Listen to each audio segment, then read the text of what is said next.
Comment below, do you deal with sebaceous filaments? Hey guys, welcome back to the vlog. Sebaceous filaments, a lot of people are bothered by these. I'll tell you a tip. Consistent cleansing with a mild cleanser can help gently remove them. Sebaceous filaments are just little extrusions of collections of kind of sebum and shedding skin cells that you can see. They're not the same as blackheads, they're not the same as whiteheads, but you don't need to scrub or sand them away.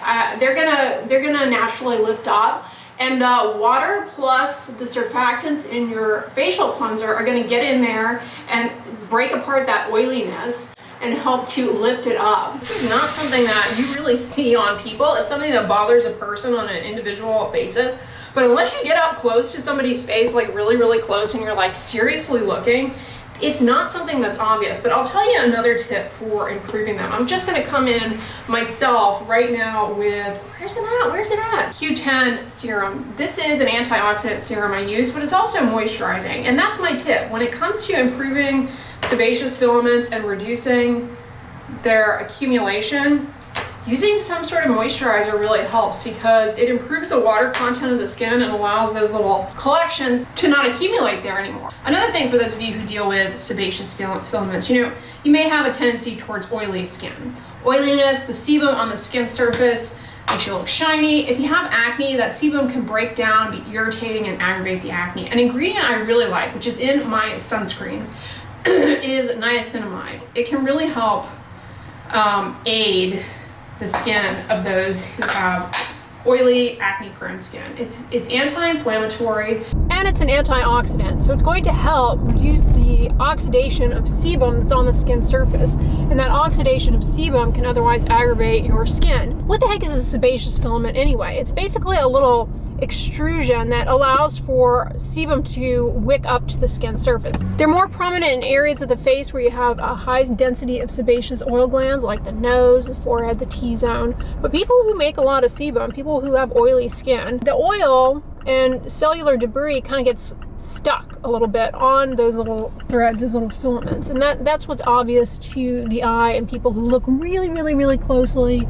and subsequently are bothered by the appearance of those little dots. Hormones and genetics are what govern sebum production. Now, when it comes to sebaceous filaments, the reason niacinamide helps is not because it gets rid of oil production, but it lessens the oxidation of the sebum. And that ultimately can help make them appear less obvious. Cleansing definitely can help because it's just going to dislodge some of that sebum and cellular debris. I said this in yesterday's vlog, but a lot of people are under the impression that they have blackheads, when in reality they have either retained vellus hairs, those little black dots, or in some cases maybe it's sebaceous filaments. Sebaceous filaments are typically yellow, whereas retained vellus hairs are a little black dot. Consistent cleansing can help with both sebaceous filaments and, to a certain extent, blackheads, although blackheads is like a cell behavior issue where they're not behaving properly, they're turning over at a rate that's not proper, they're not maturing right, and so they kind of get all stuck together. And that's the blackhead. But the sebaceous filament is like you're making a lot of oil, and therefore it's sticking on the little filament, and because of that, oh snap, did I get here too late? Oh good, she's letting me go. Have a nice day. You too. So the sebum gets stuck on there and it's more obvious. Now cleansing can help. Speaking of which, we are here at the car wash, and I thought it was closed because there was no one out, but she popped out. Oh, here's a guy who always helps me out, because if you've been here a while, whenever I come to the drive-through, I always get my brain gets a little addled by, first of all, I get intimidated by that large blue ball there that I'm supposed to circumnavigate, and then I don't want to hit this man who tells you which way to go, you know what I mean? Like, I'm always afraid I'm gonna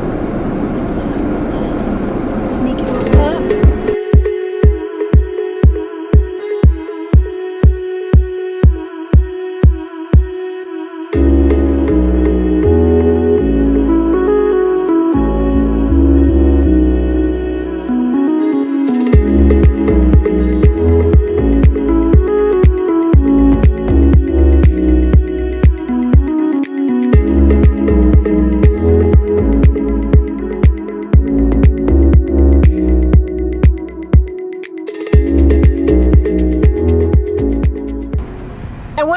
no sooner do I hop out of the car wash, but the rain starts a dropping. I ain't mad at you because the main reason I go through that car wash is to get the pollutant grime off. The pollution grime on the car is like visible. It gets like this black film.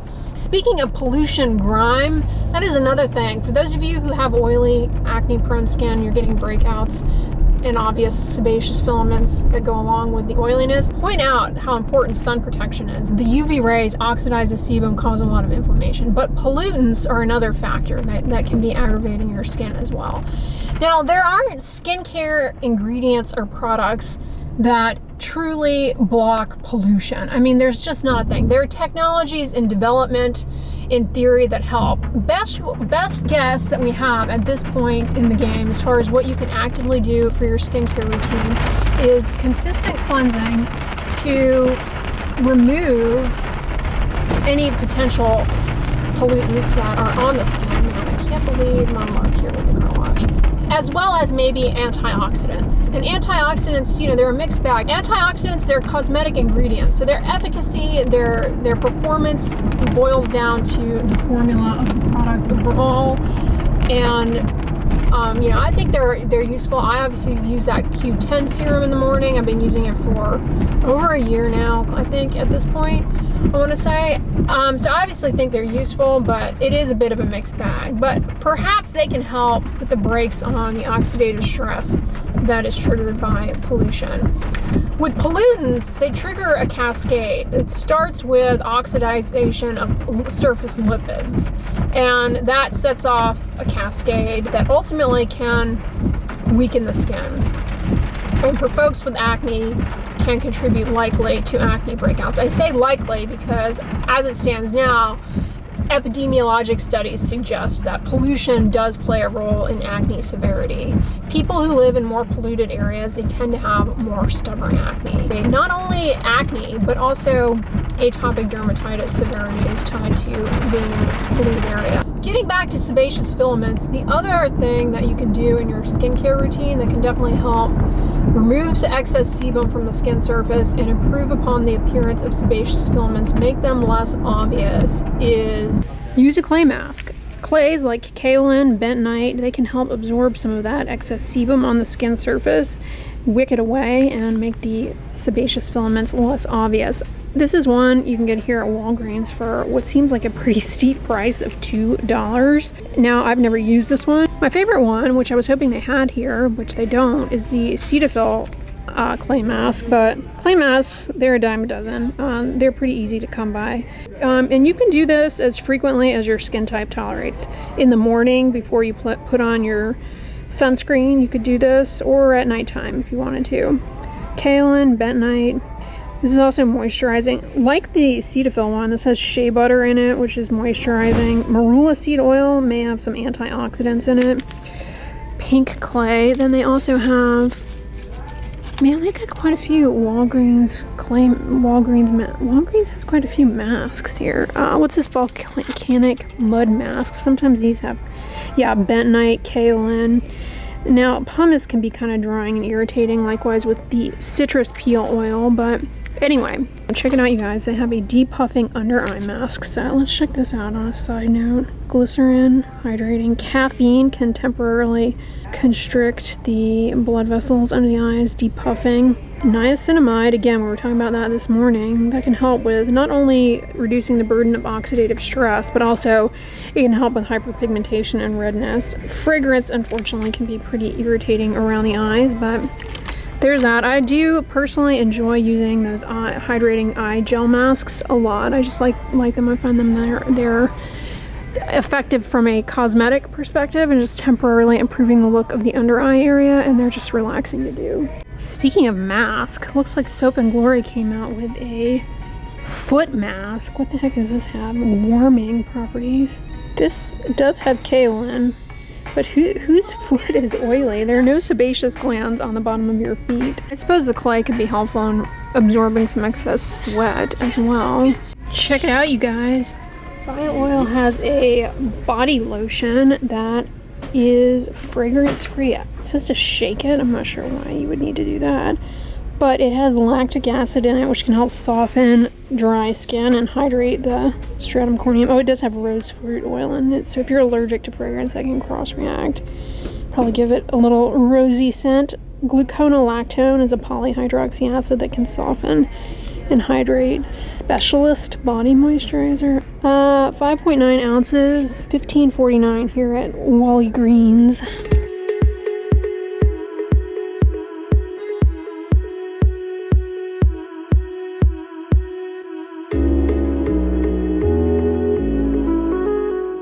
Here at the movie theater. I was surprised that Dippin' Dots have managed to survive as long as they have.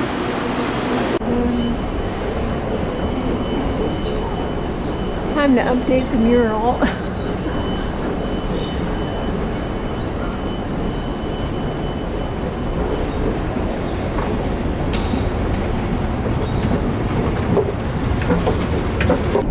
Hey guys, I'm stuck here in traffic. I just finished up at TJ Maxx and ran in there. It was super crowded. They had a good selection though of some DW home candles, but I did not splurge because while I love TJ Maxx, if you go into TJ Maxx or Home Goods for that matter on a Saturday or Sunday, the line is always enough to keep me from spending because I don't want to stand in the line. But I'm over here by the mall. It's always crowded over here, super congested over in the Galleria area. I'm over by the Cheesecake Factory. So I'm wearing this little dress that I got from Walmart, and I've been wearing this quite a bit this summer. This one and then the one that I was wearing last weekend. They're like kind of like a sack, but they're sort of cute and fitted. It's perfect for this heat because, yeah, they're really comfortable, these Time and True dresses. They're like under $15 and they hold up really well in the wash. But I'm telling you, Walmart has really left into the parking lot. Come a long way. I wish they had warned me about that sooner. Yeah, they're really comfortable.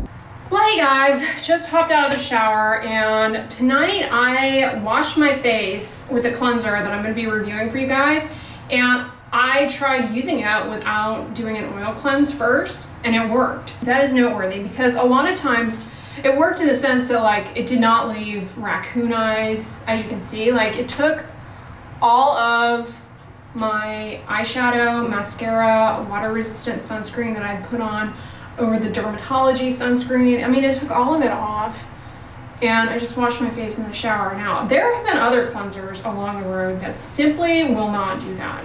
You know, I find that a lot of really mild, creamy cleansers, sometimes they're not enough on their own to take off makeup. It really just varies a lot from cleanser to cleanser. It's something that you kind of have to try out. Like, I will often get this question like, do I have to double cleanse? And here's the thing, no. I mean, it's not mandatory, but it definitely helps if you wear makeup and when you're wearing water-resistant sunscreen, in my experience, especially depending on certain cleansers. Because, for example, this Color Science Sunforgettable Total Face Shield Flex, this is like a shield on your face. Like, I wear this a fair amount. And I have tried cleansers out where I don't do the oil cleanse first and I have this on my face, and I get out of the shower and I kid you not, like there's still visible tint of this on my skin. I mean, it's not going anywhere, which is great, a great testament to the durability of this on the skin. But all that to say, like a lot of cleansers by themselves, it's just not enough. Or I've encountered that myself too with body sunscreens, like the Bondi Sands water resistant sunscreen. Love it, doesn't feel greasy or anything, but when I hop in the shower, it like you can see the water beating up, and it's kind of more difficult. So I find getting a little body oil on my legs before I hop in the shower, or arms, wherever I have that sunscreen on, it really does help it come off a lot more easily, for sure. And I believe that is one potential reason why a lot of people end up getting acne breakouts with a lot of sunscreens, is that they don't, you know, properly remove them in total. Not everyone's breakouts related to sunscreen are due to this, but I do think it could be contributory for some folks who experience that. Now, yesterday in the vlog, I shared with you guys how to use the Stubborn Blackheads Daily Serum in my morning routine. And you know, you could use it multiple times a day as instructed if you tolerate it. It can be drying, can be irritating. Same thing with any leave-on salicylic acid product or leave-on combination salicylic other hydroxy acid product leave on for blackheads and the like. You know, these over-the-counter salicylic acid things, they can cause irritation, but it's not as though they're like super aggressive. They have to be safe enough to be sold over the counter and for consumers to use them safely without medical supervision. That being said, they can be very irritating if you use them along with tretinoin. Can be pretty irritating. So for me, for example, I'm not going to put this on and then put my tretinoin on. Retinoids, whether it be tretinoin or adapalene, they really can help with the pores for sure, because the way they differ from keratolytics, lytics dissolve the glue between the stuck together cells that clog the pore, whereas retinoids, they actually get in, they bind to receptors, and they influence the genes that are expressed. So that cell now like makes proteins and acts, you know, better thanks to the retinoid kind of dictating, hey, you need to do this better. And so that's how they work. They're much different. Like, it's not like it's going in there and dissolving glue.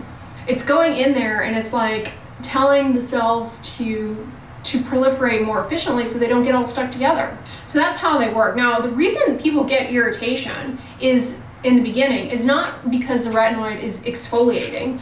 It's because the retinoid has some off-target effects. It binds to other things that trigger an inflammatory cascade.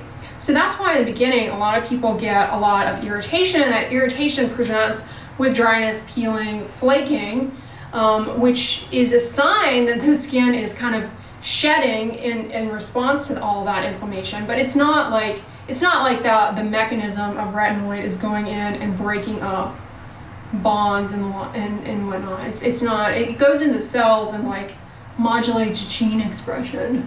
Now, how the heck did I get tinted sunscreen on my hair towel? I have no idea how that got there.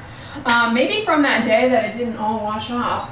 I sort of took a little break from this JVN Nourishing Shine Drops that I was gifted at the VidCon, but I rather enjoy this because it helps my hair like be a little bit more manageable.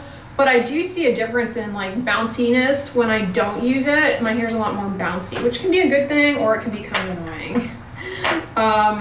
So I do this a couple of times a week just to help my hair be a little bit more stylable, if you will. But I find when I take a break from it and return to my Moroccan oil, that my hair is a lot more voluminous. Like, this is the one hair oil that has not left my hair like uber greasy. Like, I tried the Mael rosemary oil, and that I just put it on the tips of my hair. That was too much for my hair type, but I can see how certain hair types it would work really well. All right, y'all, I'm gonna wrap this vlog up. I hope you're having a great weekend whenever you're watching this. If you like this video, give it a thumbs up, share it with your friends, and as always, don't forget, sunscreen and subscribe. I'll talk to you guys tomorrow. Bye.